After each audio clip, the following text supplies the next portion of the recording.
vraies voix Sud Radio. Christophe Bordet. Oui, je suis le coronavirus. Je viens de Chine, je suis un virus. Oui, tout le monde me déteste. Heureusement que vous avez du gel. Il y en a qui ont osé. Ouais. Encore une reprise, bien sentie quand même. Hein. Mais les musiques sont bonnes. Ah bah oui, forcément, c'est les musiques originales. Donc forcément, ça fonctionne bien. Hein. Belzébuth.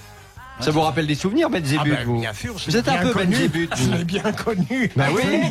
Mais c'est un peu J'aime Belzébuth. beaucoup la chanson des Rolling Stones.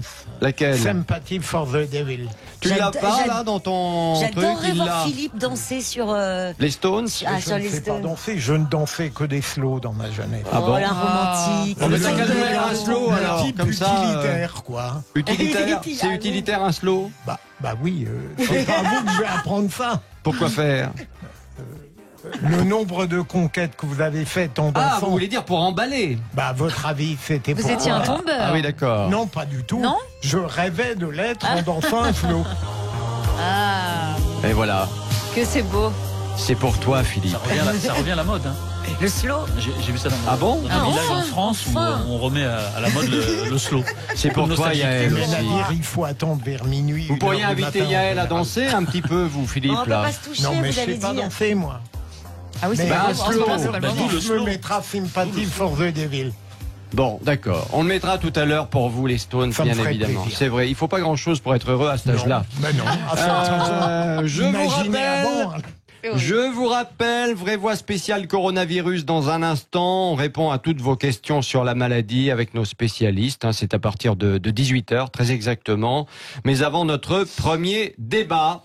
Coronavirus, le ministre de la Culture Franck Riester atteint du coronavirus est confiné chez lui, vous le savez. Le directeur de cabinet du président est confiné chez lui aussi. Alors, il y a un soupçon de coronavirus, c'est pas confirmé du tout. Forte fièvre de Nicole Belloubet, la ministre de la Justice. On attend le résultat de son test. Si on l'a pendant cette émission, on n'hésitera pas évidemment à vous dire la température de la ministre de la Justice.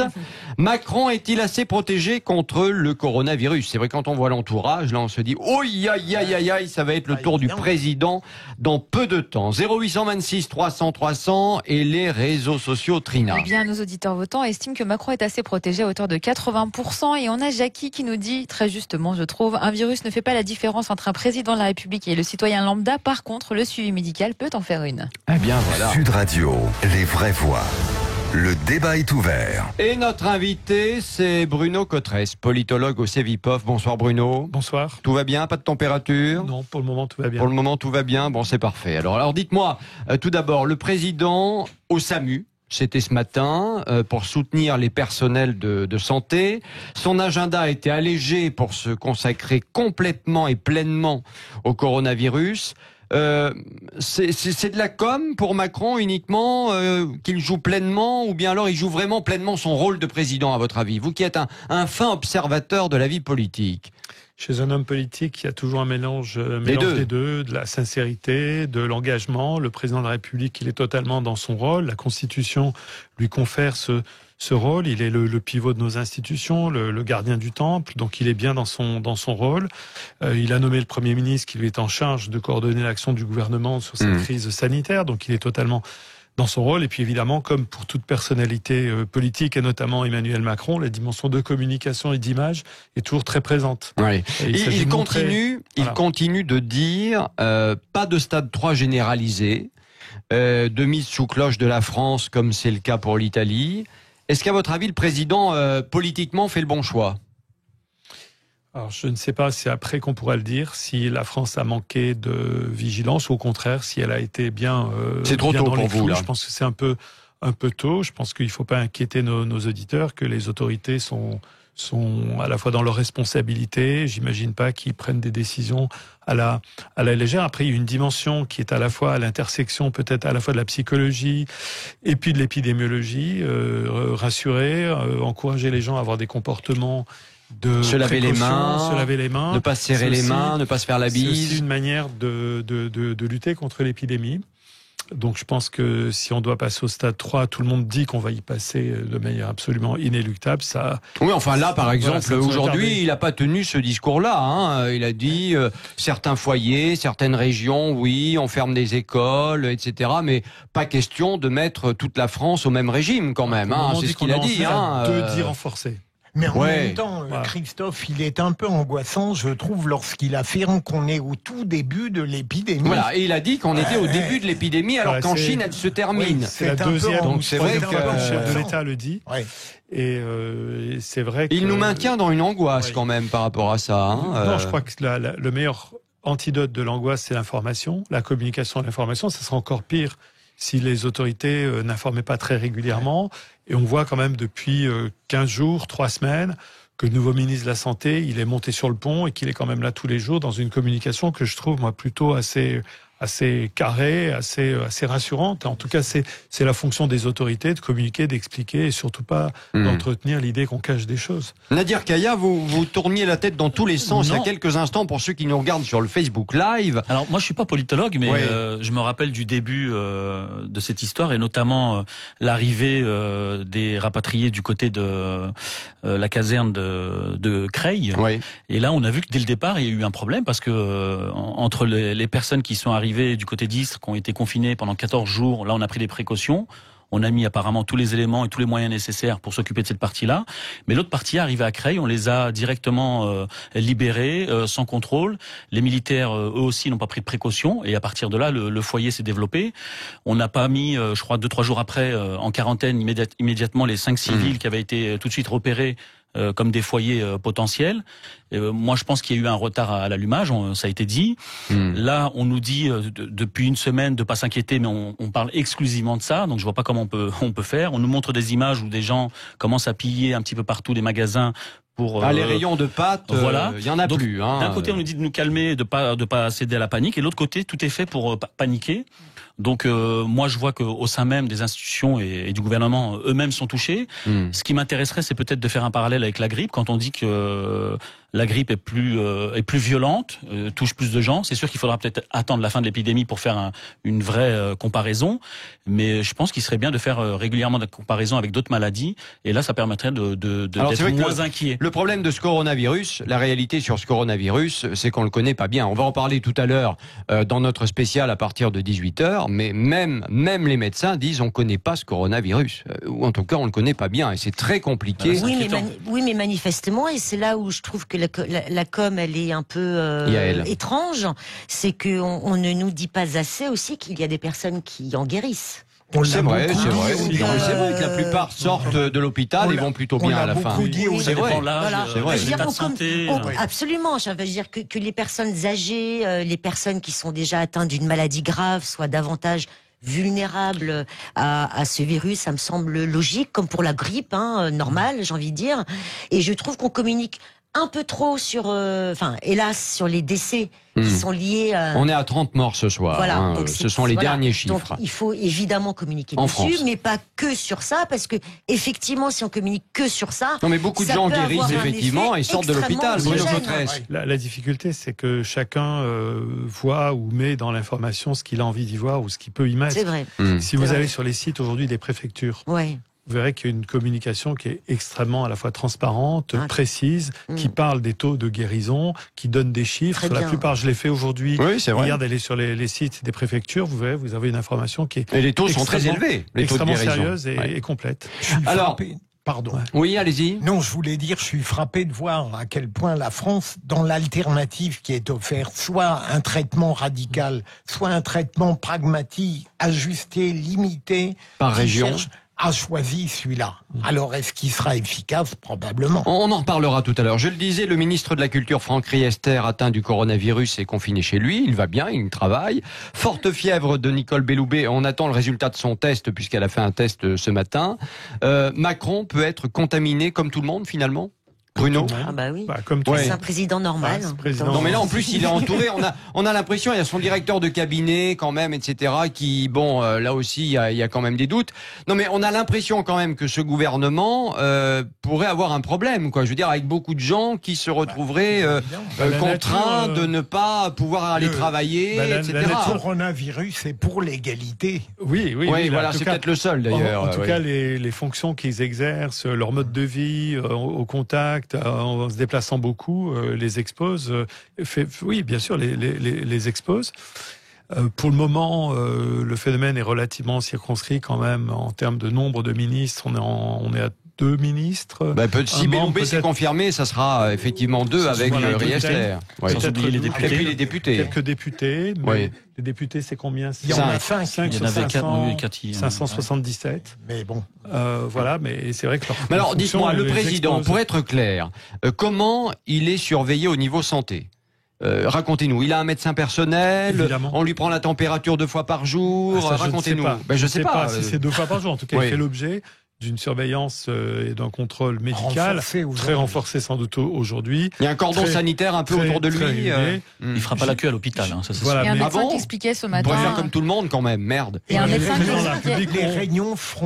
qui expliquait ce matin qu'il était suivi en permanence par une ambulance de réanimation. Ah bon? Emmanuel Macron, qui expliquait ça sur une chaîne d'info. Les hautes autorités de l'État doivent tous les présidents prêtes à ce type de situation. Donc on a eu beaucoup de débats au cours des précédents mandats pour savoir si le président de la République devait tout dire. Est-ce qu'il a une obligation de publier son bulletin de santé, de faire... Non mais là, on est quand même dans une situation particulière. Il n'a pas d'obligation. Par contre, c'est vrai qu'au cours des derniers mandats présidentiels, plusieurs des présidents de la République ont essayé, en disant qu'ils allaient beaucoup communiquer sur leur état de santé en le faisant, en le faisant plus ou moins. Je crois que même lui l'avait dit à un moment, qu'il serait transparent à ce niveau-là. Voilà. On avait reproché à Mitterrand, il y a certains présidents. Transparent. On va poursuivre évidemment ce débat dans un instant dans Les Vraies Voix sur Sud Radio. Ça vous fait plaisir, ça, hein? C'est extraordinaire. Voilà, les Stones pour Philippe Binger, chers amis. Notre débat coronavirus, le ministre de la Culture Franck Riester atteint du coronavirus et confiné chez lui, le directeur de cabinet du président confiné chez lui également, forte fièvre de Nicole Belloubet qui attend le résultat de son test et cette question, Macron est-il assez protégé? Christophe Bordet.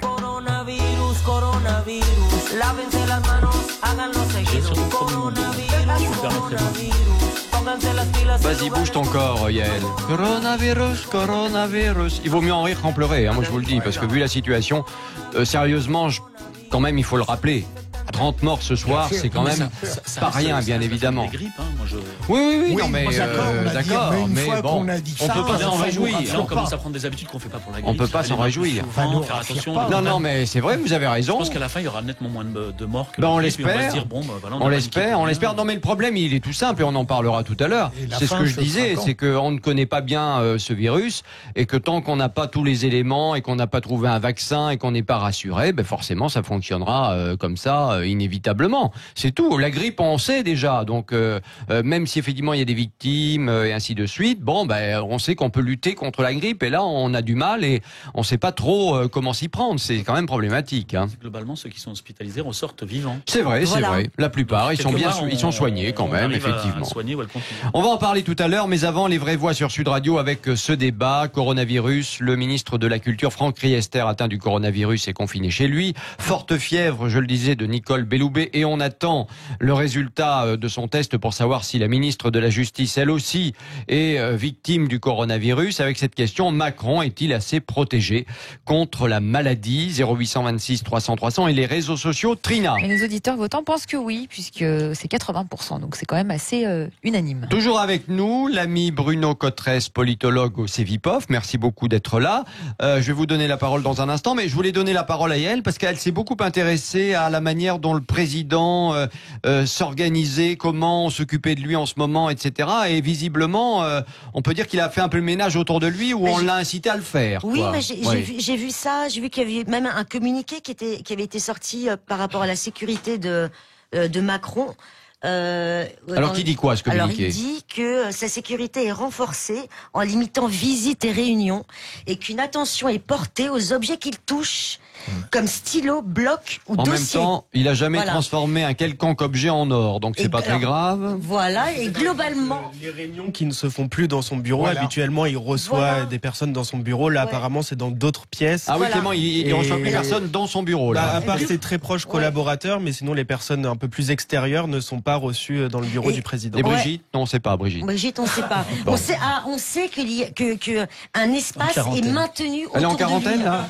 C'est pas lui faire de mal. Non, je dis ça, je dis rien. Allez, on y va. Donc un espace est maintenu autour de lui. On a vu d'ailleurs les images quand il s'est déplacé hier. Hier sur les Champs-Élysées avec horde de gardes du corps. En civil, autour de lui. Facilement une centaine de gardes du corps. Comme si le virus allait attraper les gens autour, mais qu'il allait juste s'arrêter.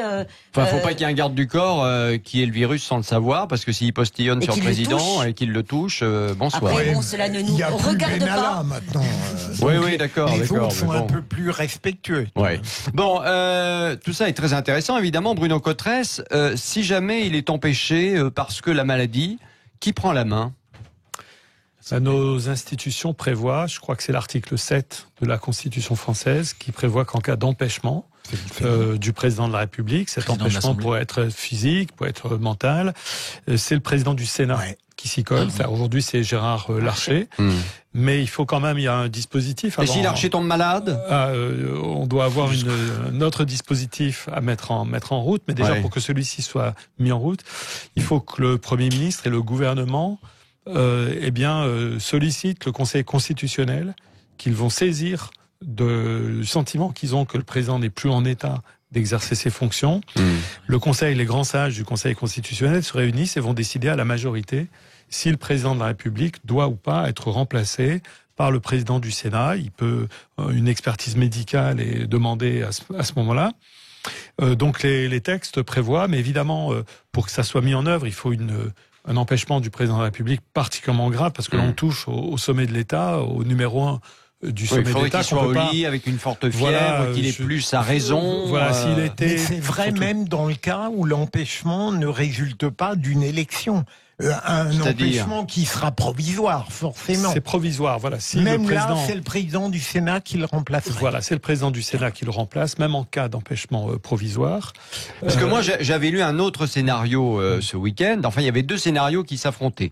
Il y a celui que vous venez de décrire, effectivement, Gérard Larcher qui prendrait la main si jamais le président de la République était empêché par le coronavirus. Après tout, tout peut arriver, donc on peut tout imaginer. Et puis, il y avait l'autre scénario qui était de dire, c'est le Premier ministre à ce moment-là qui prend la main. Si jamais le Premier ministre est lui aussi empêché, à ce moment-là, c'est la ministre de la Justice qui prend la main. Et si jamais la ministre de la Justice est empêchée, alors là, à ce moment-là, effectivement, on fait appel au président du Sénat. Bon, je ne sais pas si c'est vrai ou pas. Non, ça c'est pas possible parce que ça n'est pas prévu dans les textes. Je me disais, Belloubet à la place du président, je quitte la France. Ça n'est pas prévu dans les textes et il y aurait un obstacle à la fois non seulement institutionnel, mais un obstacle presque politique. Le Premier ministre n'est pas issu d'une élection.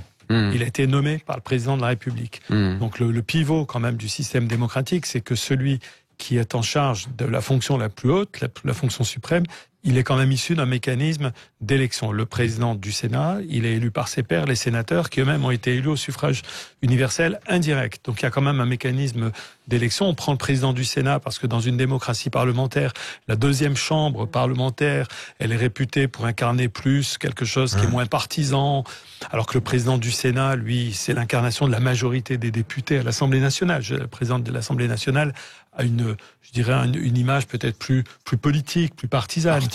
Donc là, on est sur le président du Sénat, les textes le prévoient, mais ça ne pourrait pas être le Premier ministre. Bien sûr, le Premier ministre aura un rôle tout à fait éminent, mais il se rangerait instantanément derrière son nouveau chef de l'État, fût-il temporaire. Pour terminer les uns les autres, Macron qui pourrait avoir le coronavirus, je vais y arriver, Vinus. Moi, le coronavirus, ça vous ferait peur, vous ? Je souhaite qu'il ne l'ait pas, bien sûr, parce que même pour l'instant, il l'a pas. On rassure ceux qui nous écoutent. Non, mais si vous le permettez, Christophe, je trouvais que l'hypothèse qu'a entendue Christophe ne semblait pas absurde dans la mesure où on se trouve face à une situation totalement inédite et où l'organisation interne aurait pu relever du gouvernement lui-même et du président dans le cadre d'une concertation. Mais non, ça va loin là quand même. Enfin, je veux dire, notre président de la République, il est jeune, il a 40 ans. Quand bien même, enfin, que Dieu préserve, je ne sais vraiment pas.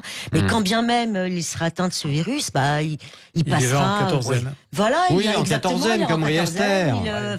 Il a 40 ans, il est en pleine forme. Oui, mais il faut quelqu'un pour le remplacer à ce moment-là. S'il n'est pas là pendant 14 jours, tous les présidents de la République de la 5e, ils ont déjà quand même eu une grippe pendant qu'ils présidaient.